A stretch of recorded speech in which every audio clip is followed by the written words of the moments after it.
ભાવનગરમાં બહુમાળી સરકારી કચેરીમાં ગાબડું પડ્યું છે। નાયબ નિયામક સમાજ કલ્યાણ વિભાગની ઓફિસની આ ઘટના કર્મચારીઓ કામ કરી રહ્યા હતા અને ત્યારે જ ગાબડું પડ્યું। વારંવાર બહુમાળીની કચેરીઓમાંથી સામે આવી રહી છે આ પ્રકારની ઘટના। સ્થાનિક તંત્ર શું કોઈ મોટી દુર્ઘટનાની રાહ જોઈ રહ્યું છે? આ સૌથી મોટો સવાલ।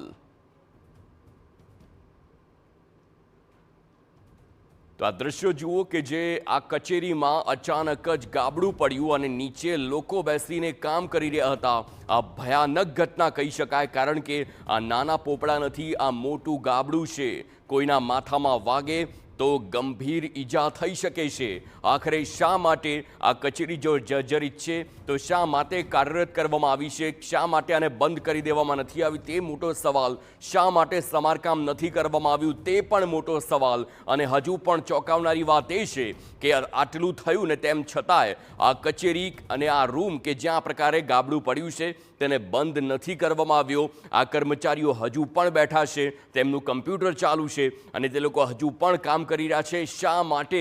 આખરે કોની રાહ જોવામાં આવી રહી છે?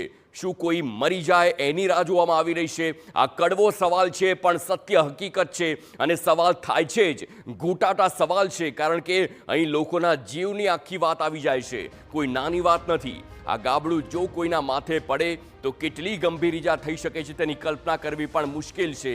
અને આ બધાની વચ્ચે હાલ જે આ દ્રશ્યો વાયરલ થયા છે તે ચિંતાજનક સામે આવી રહ્યા છે। પરંતુ આ સૌથી મોટા સમાચાર કે સમાજ કલ્યાણ વિભાગની ઓફિસમાં અચાનક જ સીલિંગમાંથી આ મોટું પોપડો પડ્યો, એક ગાબડું પડ્યું અને સીધા જ સળિયા દેખાવા લાગ્યા હોય।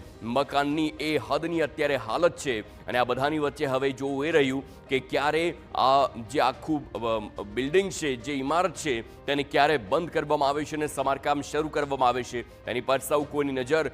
લોકો પણ આખરે પોતાના એ જીવ તેમના તાળવે ચોંટેલા હોય તે પ્રકારની પણ આ ઘટના, કારણ કે નીચે તમામ કર્મચારીઓ, સરકારી કર્મચારીઓ અને તે લોકોને જ આ પ્રકારની ભીતિ સેવાઈ રહી છે।